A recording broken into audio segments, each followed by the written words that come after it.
Samantala, ang mga deboto ng Poong Nazareno, wala raw dapat ikabahala sa nalalapit na trasyon na 2025.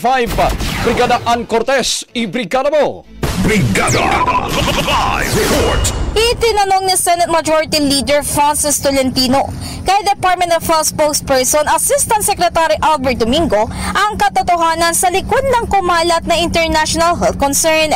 Bilang tugon, sinabi ni Domingo na walang katotohanan ang mga impormasyong lumabas na nagdeklara ng state of emergency ang China dahil sa human metapneumovirus. Ayon pa sa kanya, matagal na ring nakilala sa mundo ang HMPV dahil noong 2001 ay buhay na ito at kanila nang ginagamit ang nasabing termino. Kasunod nito, kinumpirma ni Domingo kay Tolentino na walang dapat ikabahala ang mga deboto ng itim na Nazareno sa nalalapit na translasyon 2025 dahil wala naman silang nakikitang pagpalo ng kaso nito sa bansa. Pero hinikayat nito ang publiko na sasama sa translasyon na tiyaking nakainom ng maraming tubig at nakakain ng mabuti.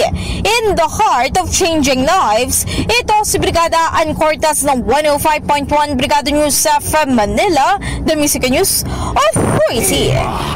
Brigada Balita Nationwide.